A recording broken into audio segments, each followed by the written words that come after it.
लाभ हुआ है, हम सभी भाग्यशाली महसूस करते हैं और आपको साभार नमन करते हैं। मुंबई वासियों की ओर से मैं मानसी आपका हार्दिक स्वागत करती हूं। हम सब मोदी का परिवार तालियों की गूंज के साथ इस पल को सजाएंगे।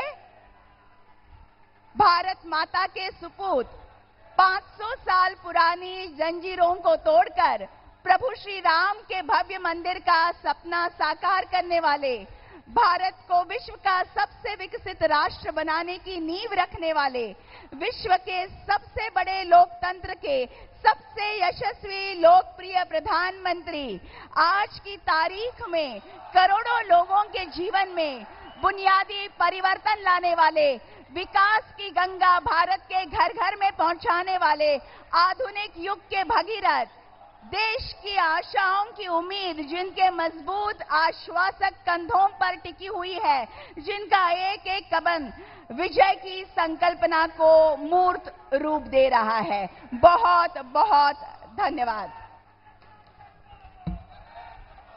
और अब सबसे पहले फूल, शॉल, फेटा तथा मुंबा देवी की प्रतिमा देकर भारत के प्रधानमंत्री माननीय श्री नरेंद्र मोदी जी का स्वागत करेंगे महाराष्ट्र के मुख्यमंत्री माननीय श्री एकनाथ शिंदे जी एवं महाराष्ट्र के उप मुख्यमंत्री माननीय श्री देवेंद्र जी फडणवीस।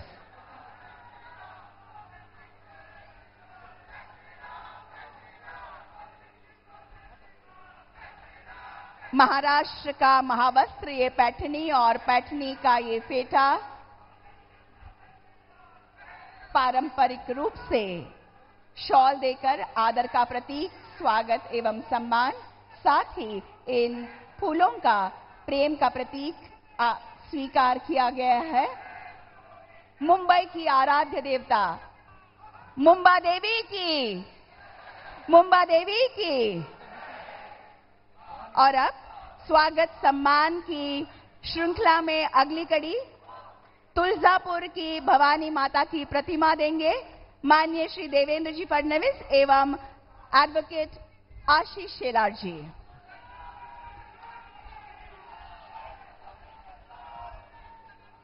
धन्यवाद। देवी और सज्जनों, सर्वसमावेशक विकास के लिए सदैव प्रतिबद्ध चैतन्यपूर्ण व्यक्तिमत्व माननीय श्री देवेंद्र जी फडणवीस महाराष्ट्र के उप मुख्यमंत्री जी से मैं अनुरोध करती हूं कि वे इस विराट सभा को संबोधित करें।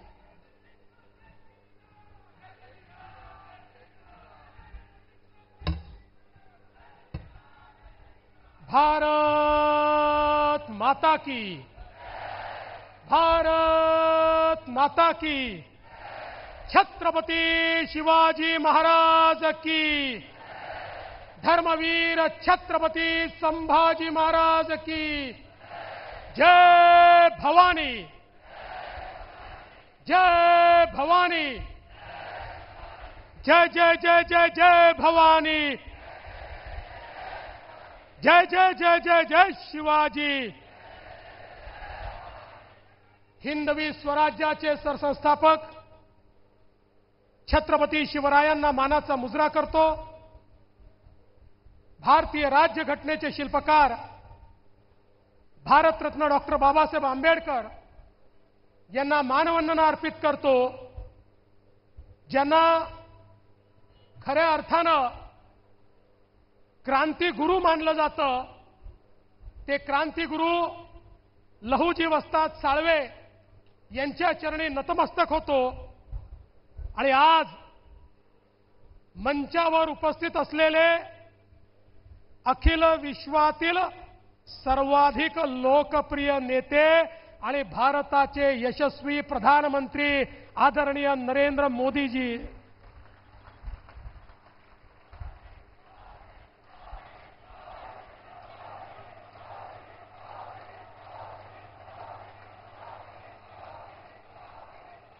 महाराष्ट्राचे लोकप्रिय आणि डॅशिंग मुख्यमंत्री माननीय एकनाथराव शिंदेजी, भारतातल्या रिपब्लिकन पक्षाचे राष्ट्रीय अध्यक्ष आदरणीय रामदास आठवलेजी, पीयूष गोयलजी, विनोद तावडेजी, आशिष शेलारजी, मंचावरील महायुतीचे सर्व पदाधिकारी, आपल्या आशीर्वादाने 23 तारखेला निवडून येणारे महायुतीचे सर्व उमेदवार, या ठिकाणी उपस्थित माझ्या सर्व लाडक्या बहिणींनो आणि तितक्याच लाडक्या भावांनो,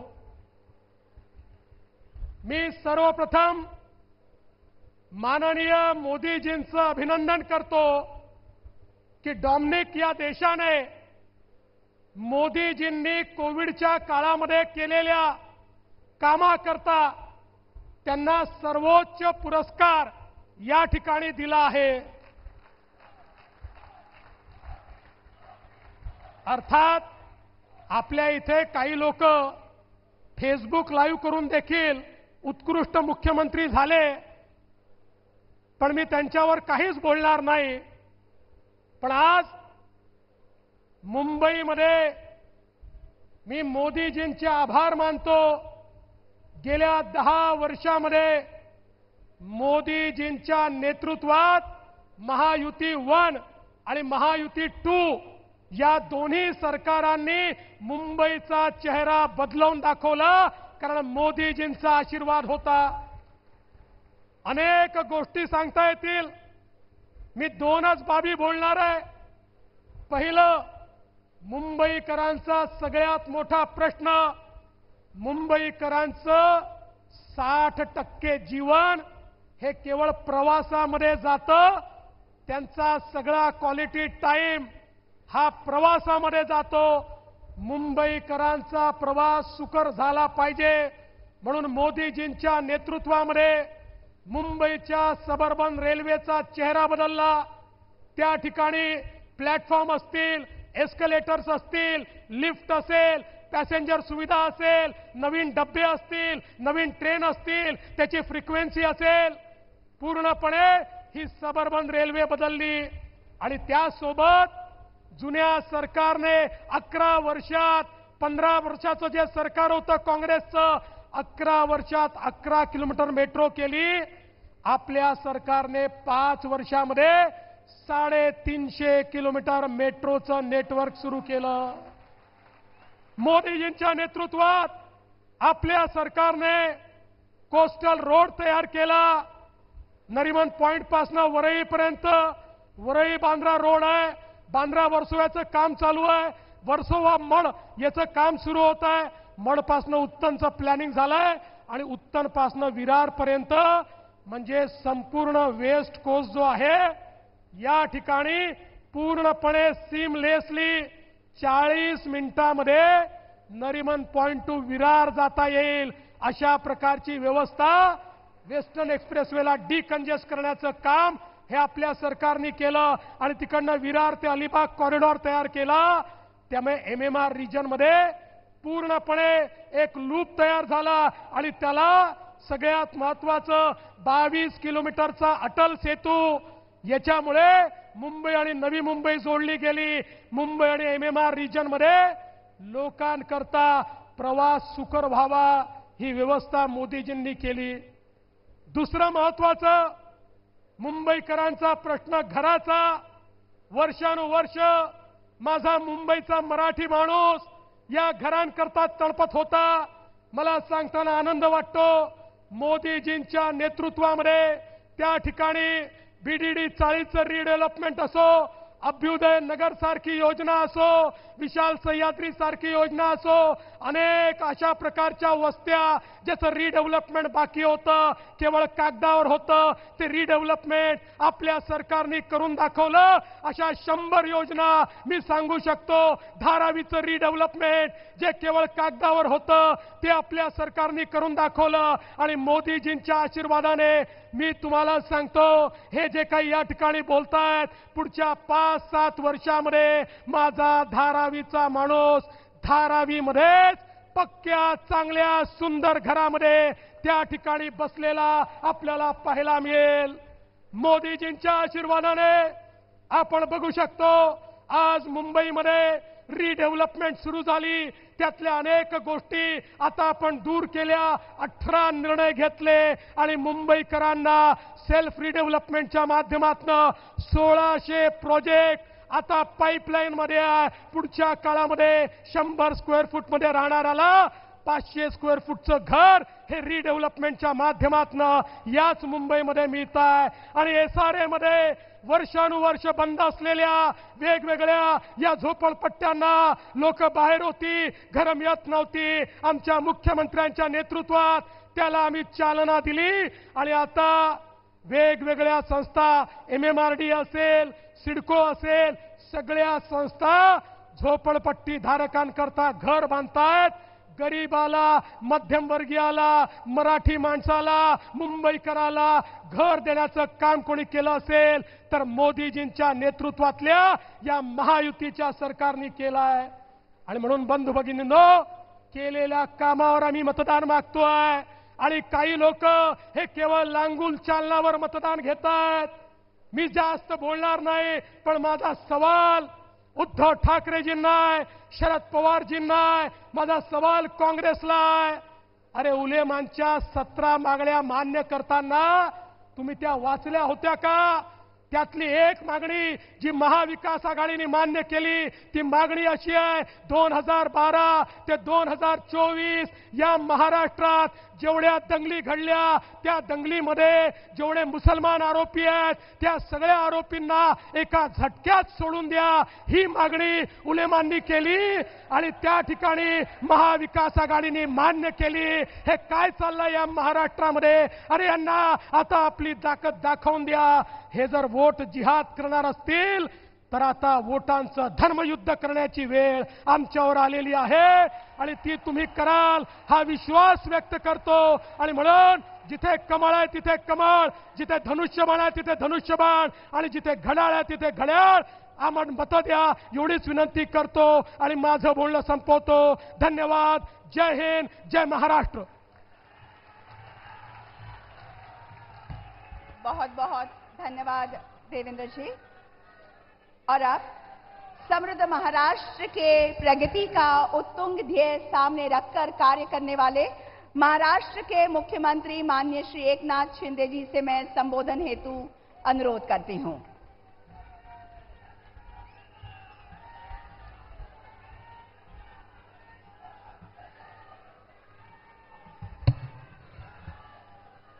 छत्रपति शिवाजी महाराज की जय. भवानी.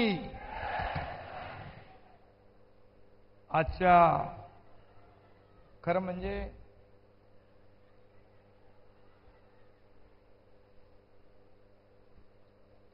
मराठी माणसाच्या स्वाभिमानाची लढाई लढणाऱ्या मुंबई नगरीला आणि मुंबईसाठी हौतात्म्य पत्करलेल्या 105 शहीदांना मी सर्वप्रथम वंदन करतो.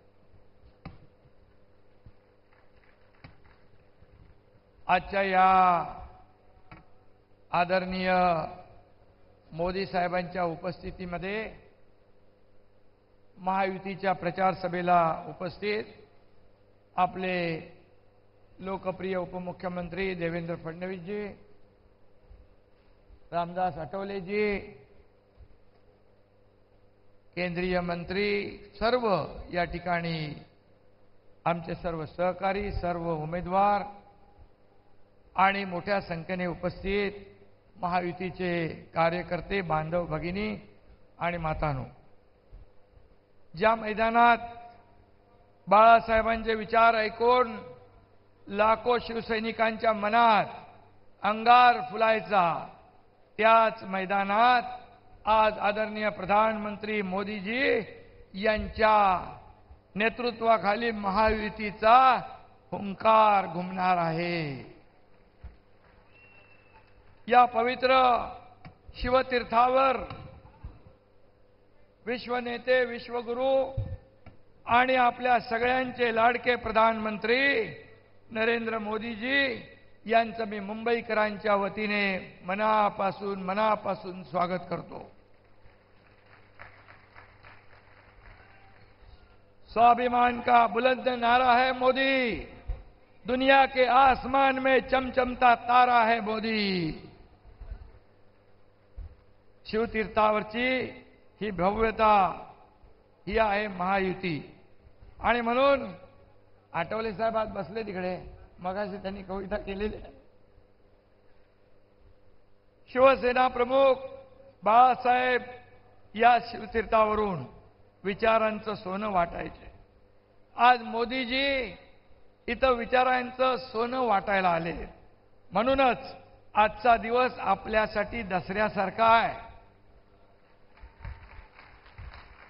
आणि आपल्याला 23 तारखेला दिवाळी साजरी करायची आहे।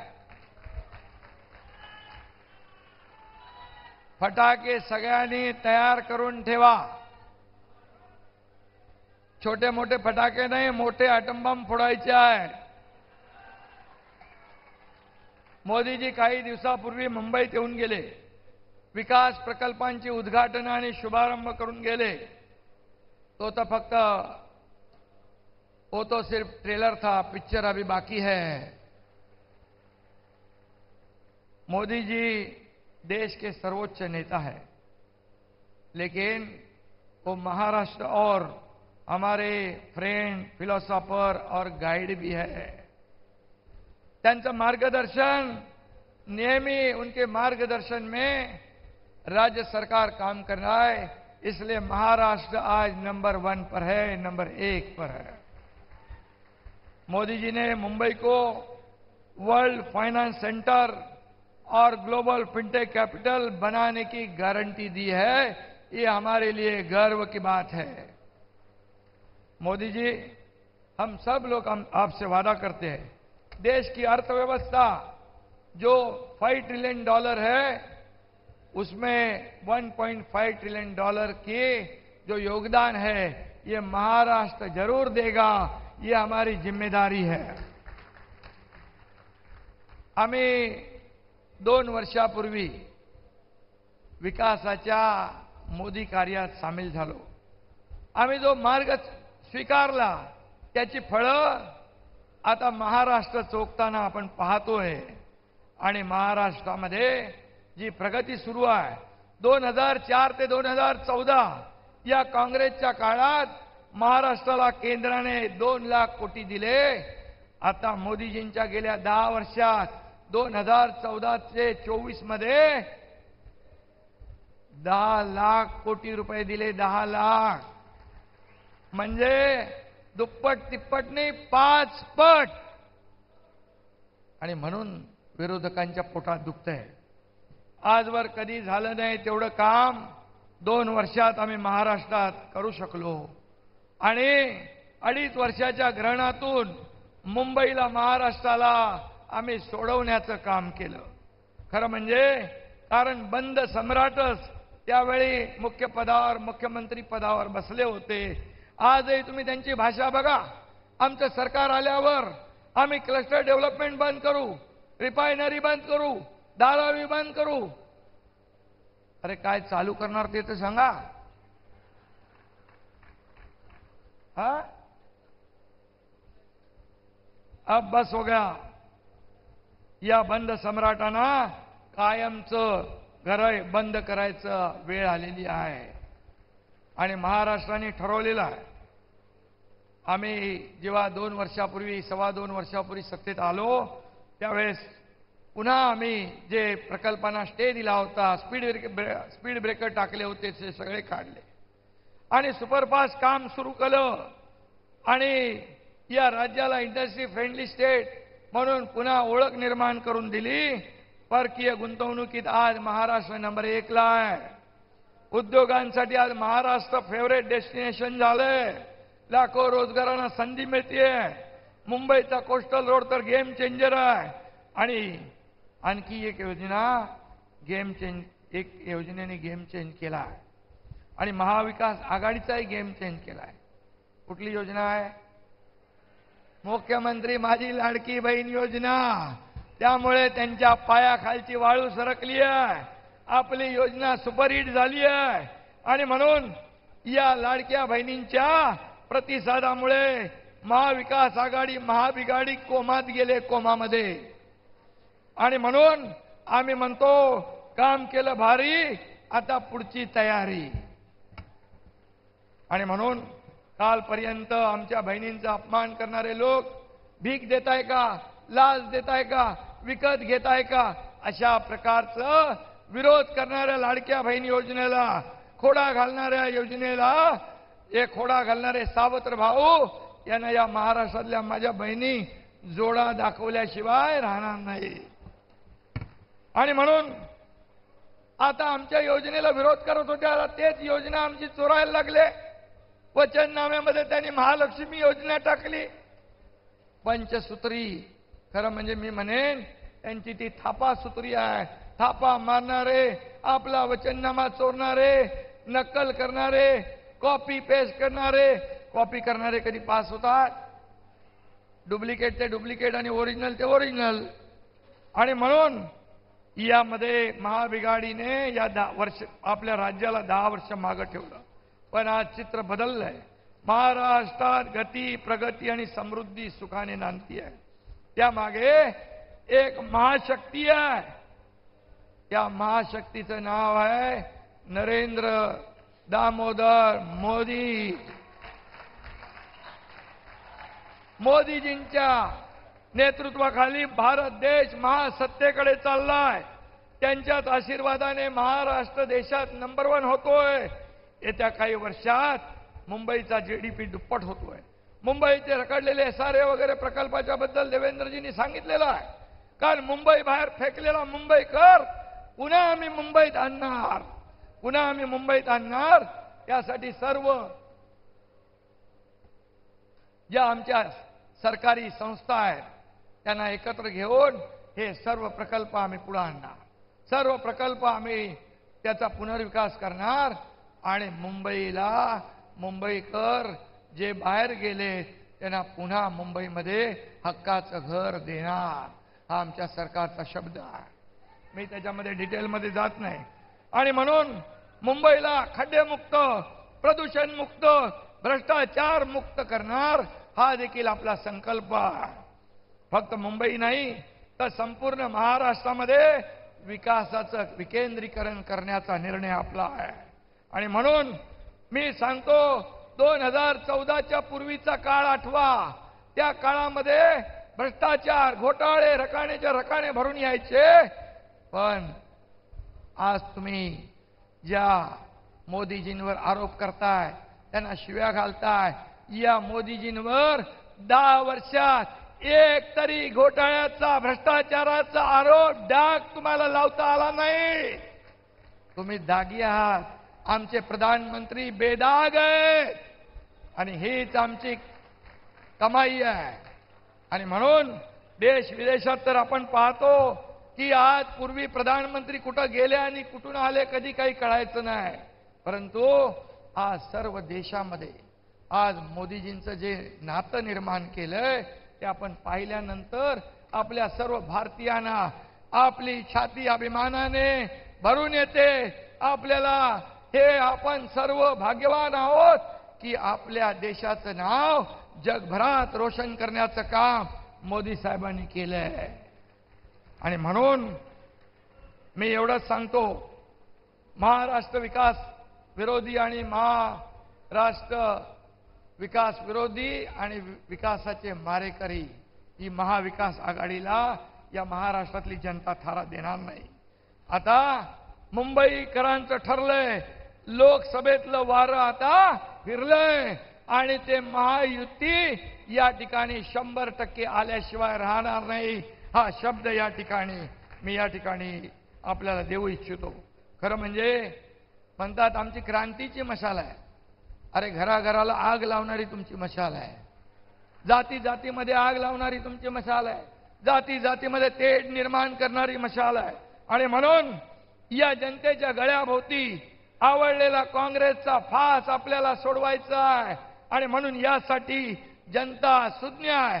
योग्य निर्णय घे आणि 20 तारखेला धनुष्यबाण असेल तिथे धनुष्यबाण, कमळ असेल तिथे कमळ आणि घड्याळ असेल तिथे घड्याळ, ते बटन दाबून मुंबईतल्या 36च्या 36 आपल्या उमेदवारांना आमदार करण्याचा संकल्प करूया, एवढंच आपल्याला मी या ठिकाणी सांगतो.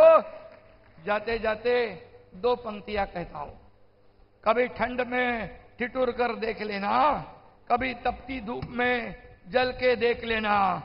कैसी की जाती है मुल्क की हिफाजत, हमारे प्रधानमंत्री मोदी जी से सीख लेना. धन्यवाद. जय हिंद, जय महाराष्ट्र.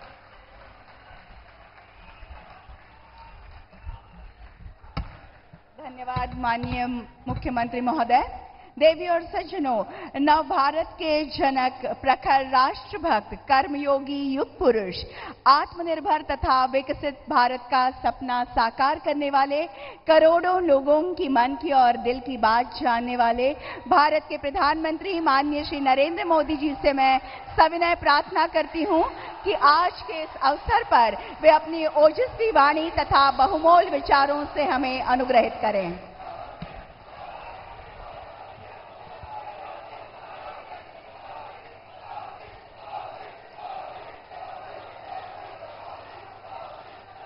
भारत माता की, भारत माता की, भारत माता की जय भवानी, जय भवानी. मुंबईकर बंधू आणि भगिनींनो, माझा तुम्हाला नमस्कार. राम राम. जय श्री राम.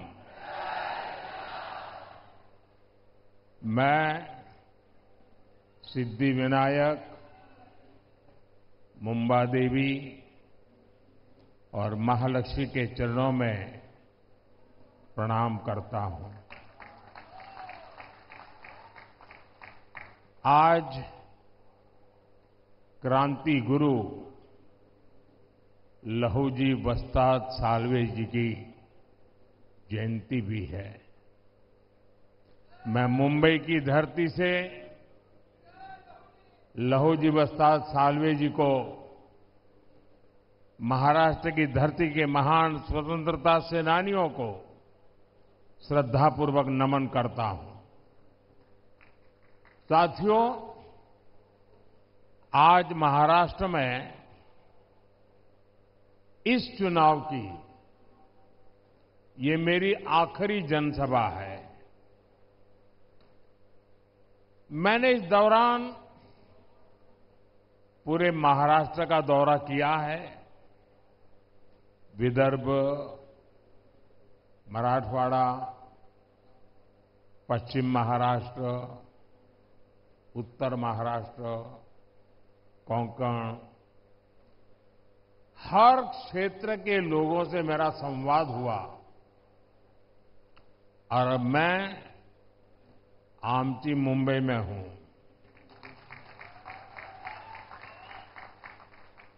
पूरे महाराष्ट्र का आशीर्वाद आज महायुति के साथ है.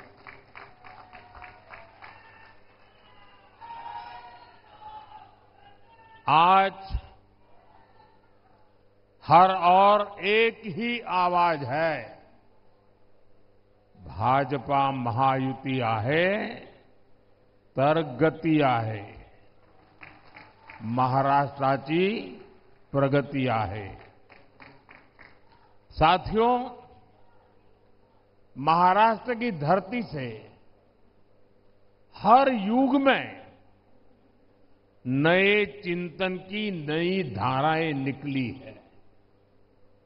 यहां से संत ज्ञानेश्वर, संत तुकाराम, संत नामदेव जैसे संतों ने, विद्वानों ने समाज को दिशा दिखाई.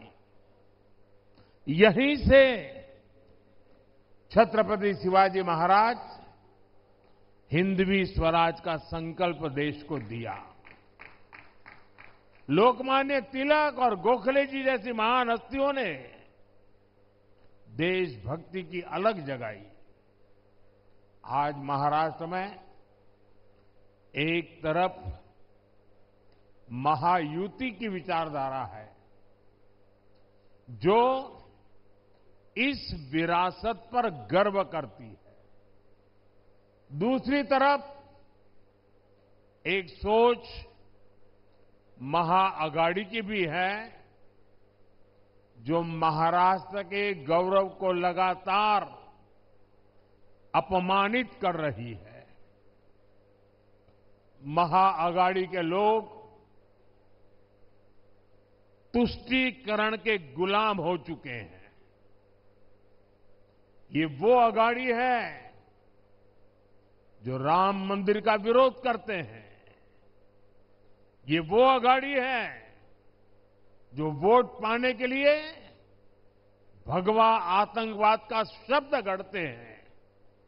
ये वो अगाड़ी है जो आए दिन वीर सावरकर का अपमान करते हैं। ये वो अगाड़ी है जो कश्मीर में 370 की वापसी के लिए प्रस्ताव पारित करते हैं। ये कश्मीर में बाबा साहब आंबेडकर का संविधान लागू करने का विरोध करते हैं। साथियों, राजनीति में एक दूसरे पर वार पलटवार करना समझ में आता है, लेकिन जब बात देश की उपलब्धि की हो तो हर राजनीतिक दल का कर्तव्य है कि वह देश को अपने दल से ऊपर रखे।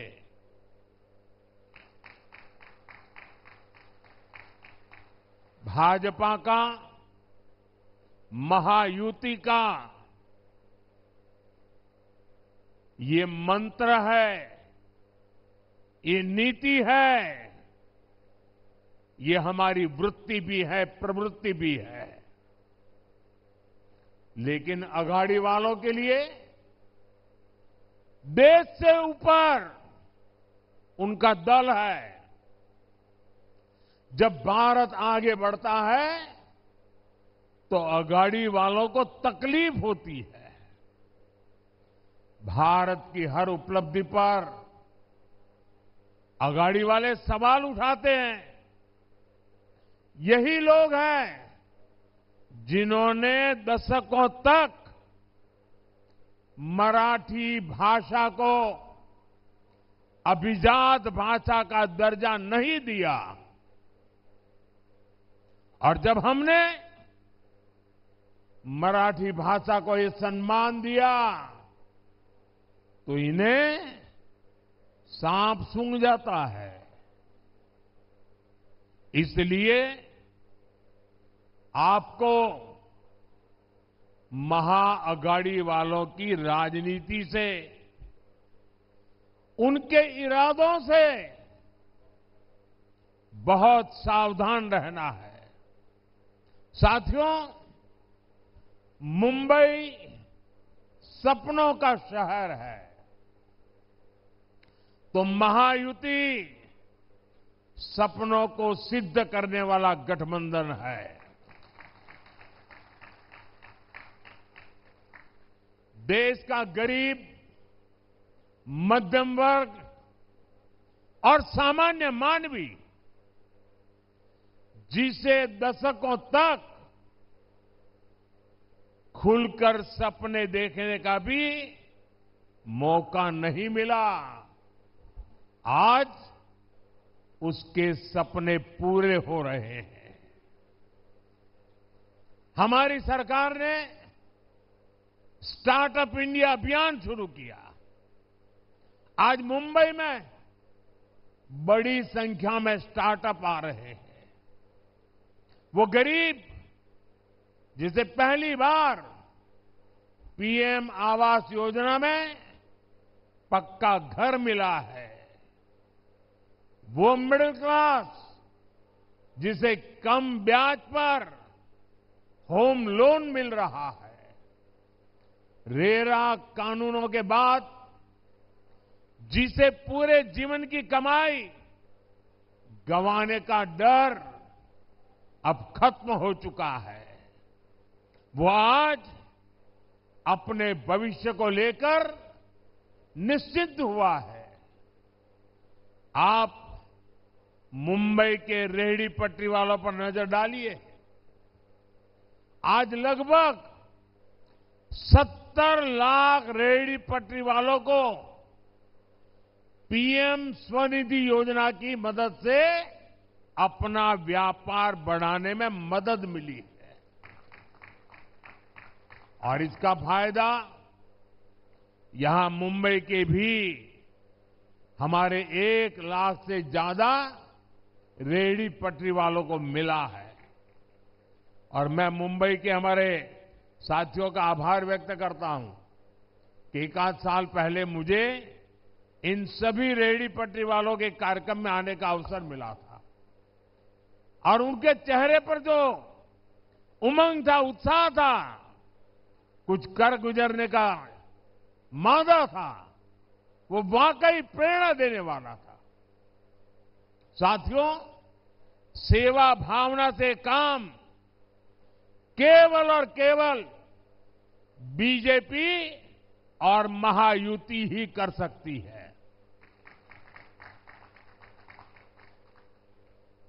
और मैं बड़ी नम्रतापूर्वक आपको कहना चाहता हूं और आप मेरे जीवन की हर गतिविधि से मेरी बात को एक तराजू से तोल सकते हैं और इसलिए मैं जिम्मेवारी के साथ भी कहता हूं और पूरी नम्रता से कहता हूं, आपके सपने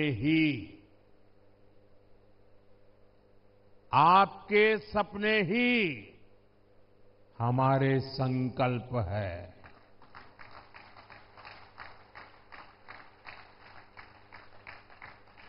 मोदी आपके सपनों को जीता है,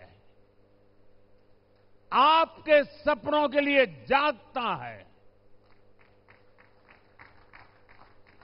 और उन्हें पूरा करने के लिए जी जान से मेहनत की गारंटी देता है।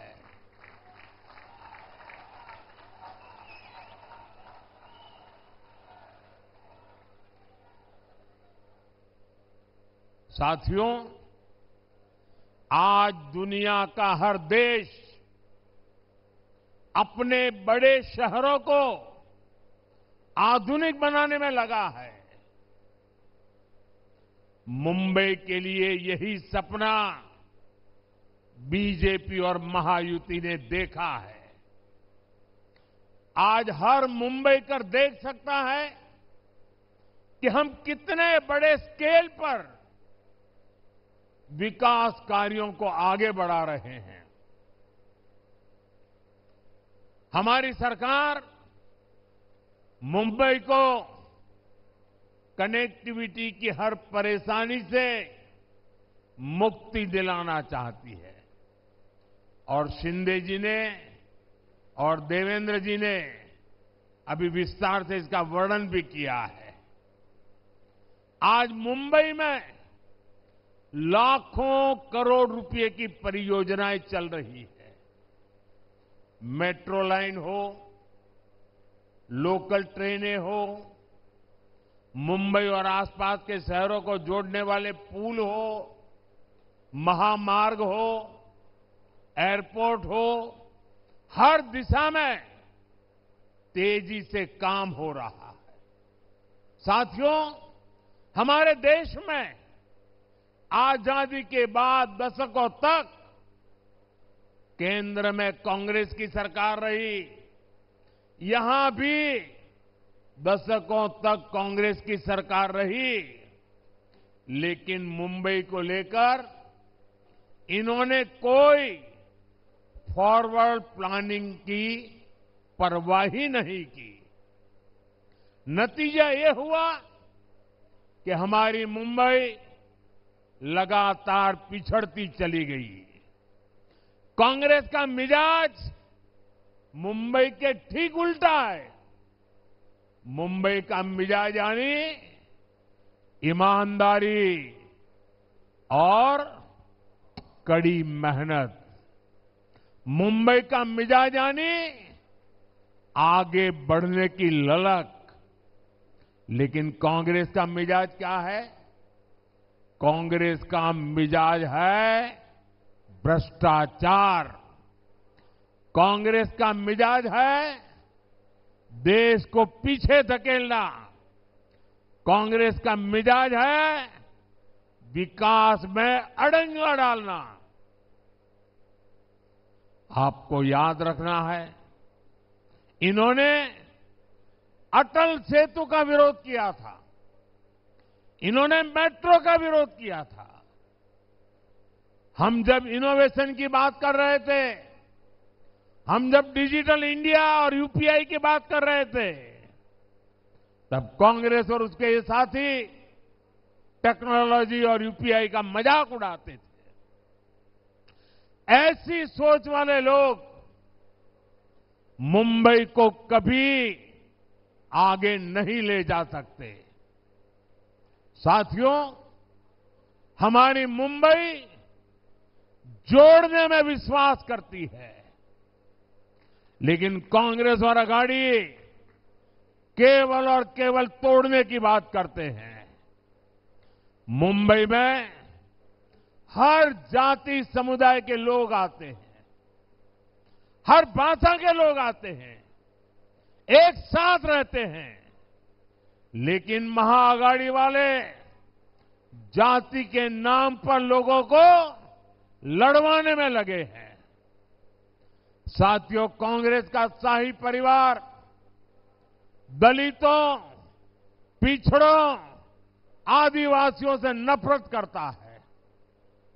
सरकार बनाने के लिए तड़प रही कांग्रेस बिना पानी को जैसे मछली तड़पती है ना, वैसे एसटी, एससी, ओबीसी की एकजुटता तोड़ना चाहती है। इसलिए वो एसटी की जातियों को आपस में लड़ा रही है, एससी, ओबीसी की जातियों को आपस में लड़ा रही है। ये जातियां लड़ेगी तो कमजोर होगी, और जितनी ज्यादा जातियां कमजोर होगी, कांग्रेस मजबूत होती चली जाएगी।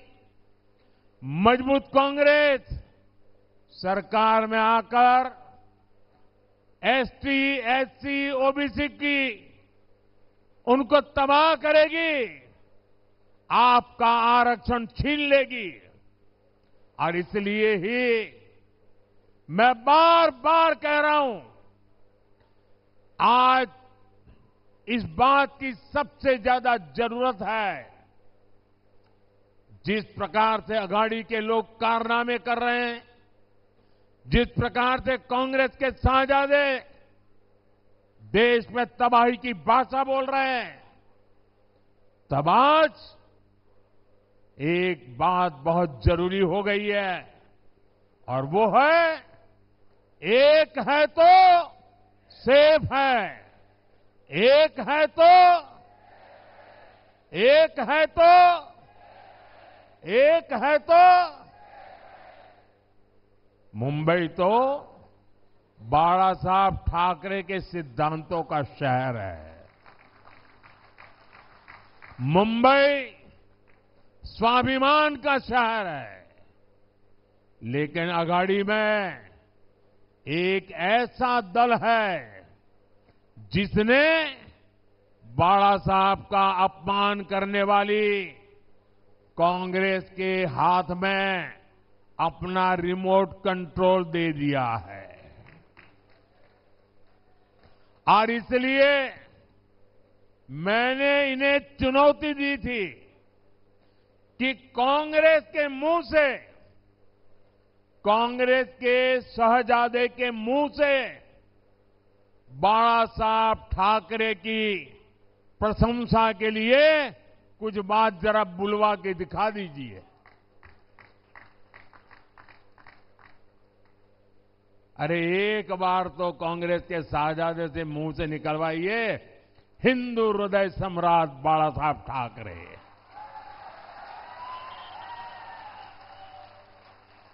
और जिस दिन आप इतना करवा लोगे ना, आपको सचमुच में अच्छी नींद आएगी, कभी अस्पताल नहीं जाना पड़ेगा। बाला साहब के आशीर्वाद मिलेंगे। आज तक ये लोग कांग्रेस के शाहजादे से बाला साहब ठाकरे की प्रशंसा नहीं करवा पाए हैं। और यही अघाड़ी वालों की सच्चाई है।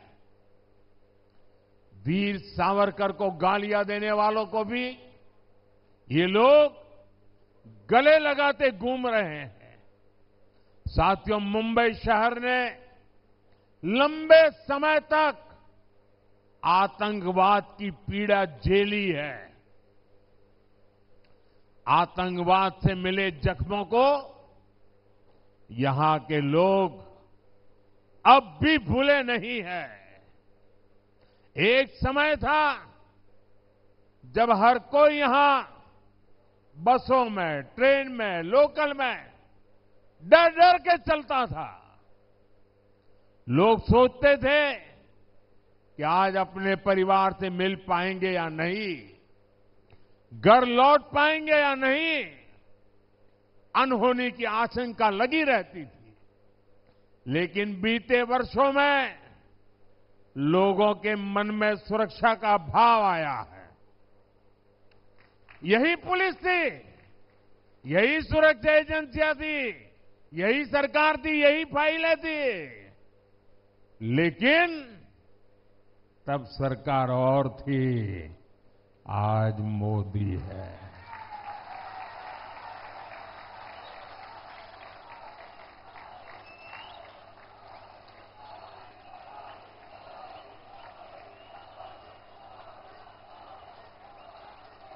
आपको सोचना है कि क्यों जब कांग्रेस सरकार थी तो मुंबई समेत देश भर में आतंकी घटनाएं होती रहती थी। हर जगह आपको लावारिस वस्तुओं का डर दिखाया जाता था। बस में, ट्रेन में बैठते ही सूचना आती थी कि कोई लावारिस बैग तो नहीं पड़ी है, कहीं कुकर तो नजर नहीं आ रहा है, कहीं टिफिन बॉक्स तो नजर नहीं आ रहा है। अगर दिखता है तो तुरंत पुलिस को जानकारी दीजिए, ऐसा कहा जाता था। अब ये सब बंद हो गया कि नहीं हो गया? ये सब गया कि नहीं गया? आज देश में मोदी की सरकार है। आतंक के आकाओं को पता है, अघाड़ी वालों को हो या ना हो। भारत के खिलाफ कुछ किया, मुंबई के खिलाफ कुछ किया, तो मोदी पाताल में भी उन्हें छोड़ेगा नहीं।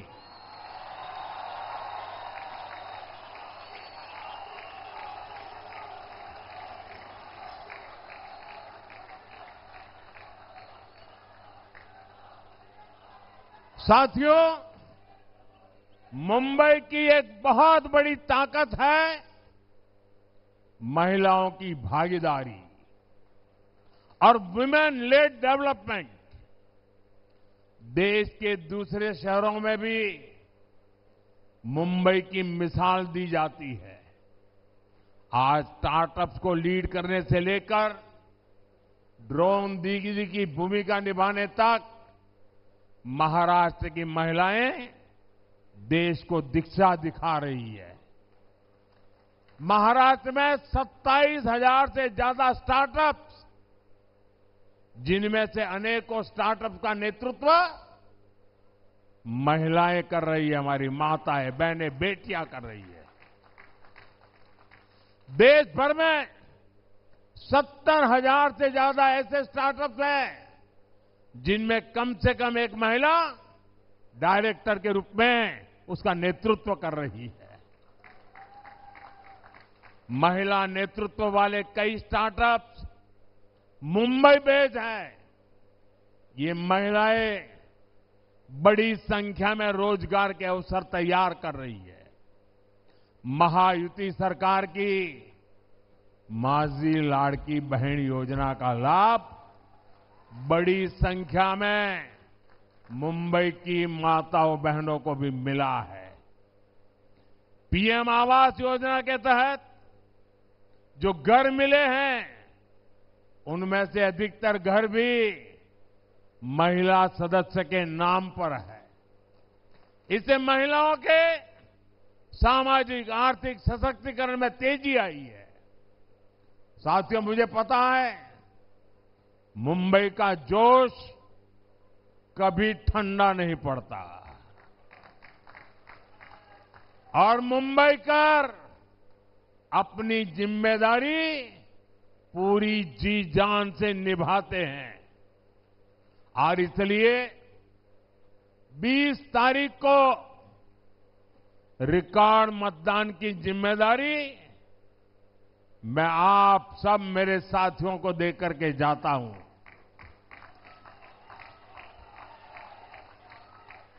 हमेशा ये जोश बनाए रखना है।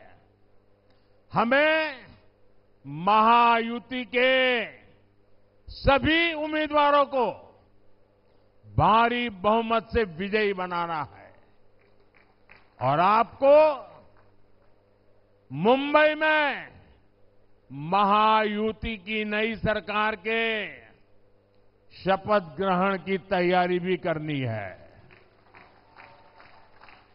और एक अर्थ में तो मैं कहूंगा कि मेरी चुनावी सभा कम है।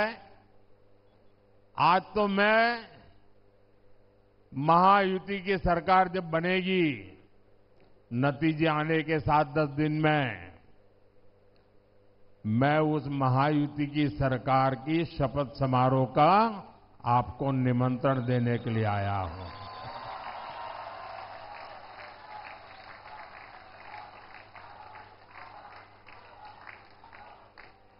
साथियों, मैंने इस बार झारखंड का चुनाव भी देखा है, महाराष्ट्र का चुनाव भी देखा है और मैं कुछ दिन पहले हरियाणा के चुनाव को भी देख रहा था। हरियाणा ने जिस प्रकार से कांग्रेस की सारी योजनाओं को चकनाचूर कर दिया, उनके सारे सपनों को तहस नहस कर दिया। जितने मुद्दे उन्होंने उठाए, हर मुद्दे को हरियाणा के लोगों ने करारा जवाब दिया। और मैं कह सकता हूं, झारखंड और महाराष्ट्र में भी हरियाणा से भी ज्यादा करारा जवाब ये महाआघाड़ी वालों को मिलने वाला है।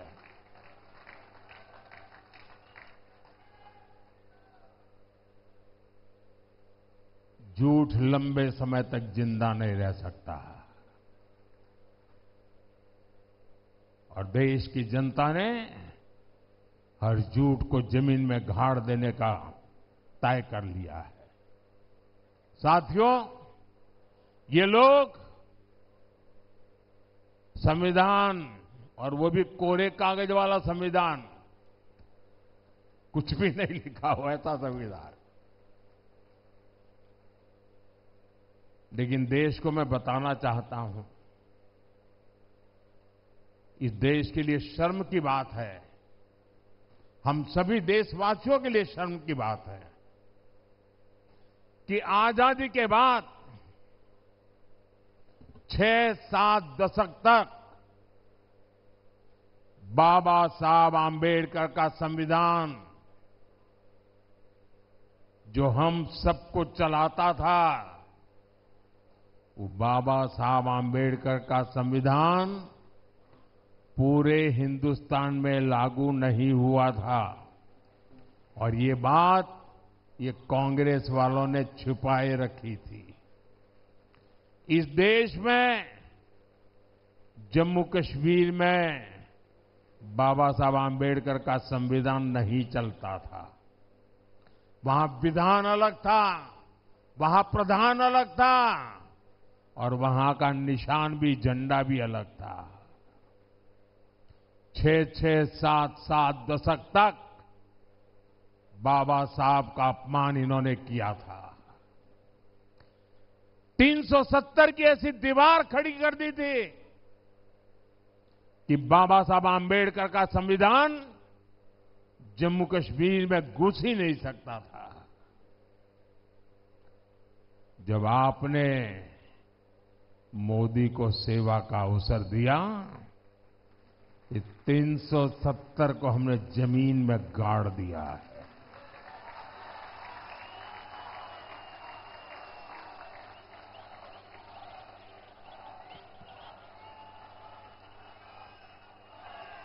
और तब जाकर के बाबा साहब आंबेडकर का संविधान जम्मू कश्मीर में लागू हुआ। आप हैरान हो जाएंगे, जम्मू कश्मीर में हाई कोर्ट का जज अगर महाराष्ट्र से गया होगा तो भी, आंध्र से गया होगा तो भी, तमिलनाडु से गया होगा तो भी, जम्मू कश्मीर में हाई कोर्ट का जज भारत के संविधान पर शपथ नहीं लेता था, वो जम्मू कश्मीर के विधान के आधार पर शपथ लेता था। जम्मू कश्मीर के इसके पहले के किसी मुख्यमंत्री ने भारत के संविधान की शपथ नहीं ली है। देशवासियों, आज अभी जो जम्मू कश्मीर में सरकार बनी, आजादी के बाद पहली बार भारत के संविधान की शपथ लेकर के मुख्यमंत्री का काम शुरू हुआ। ये कमाल किसकी है? ये कमाल किसकी है? ये कमाल किसकी है? ये कमाल किसकी है? ये कमाल मोदी की नहीं है, ये आपके एक वोट की ताकत है कि 370 जमीन में चली गई।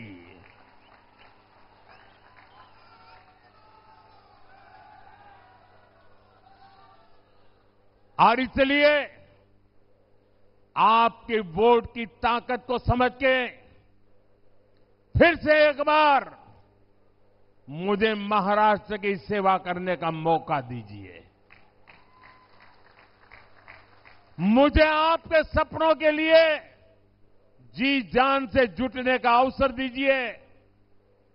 और इसलिए मुझे महायुति का साथ चाहिए। आपके सपने पूरे करने के लिए महाराष्ट्र में महायुति की सरकार चाहिए, ताकि मैं बिना कोई रोक टोक आपकी सेवा करता रहूं। इसीलिए मैं आज आपसे आशीर्वाद मांगने आया हूं, महायुति के लिए आशीर्वाद मांगने आया हूं। मेरे इन सभी साथियों के लिए आपका आशीर्वाद मांगने आया हूं। मेरे साथ बोलिए, भारत माता की, भारत माता की, भारत माता की। बहुत बहुत धन्यवाद।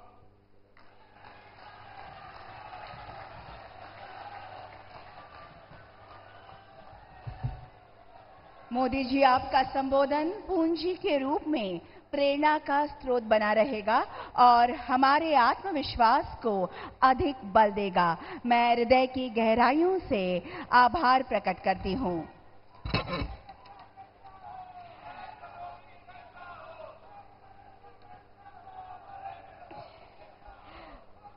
देवी और सज्जनों, महायुति है तो गति है, मुंबई महाराष्ट्र की प्रगति है। लोकतंत्र के इस महापर्व पर मतदान करें, महायुति को चुनकर मुंबई के विकास को अधिक गतिमान करें। भविष्य सुरक्षित करने वाली सरकार, जनता का निर्धार, महायुति सरकार। राष्ट्र कार्य, सुशासन तथा विकास, इस त्रिसूत्री के आधार पर कार्य करने वाली मुंबई महाराष्ट्र की सेवा में अविरत समर्पित महायुति, सबसे सक्षम नेतृत्व और सबसे समर्पित कार्यकर्ताओं की महायुति।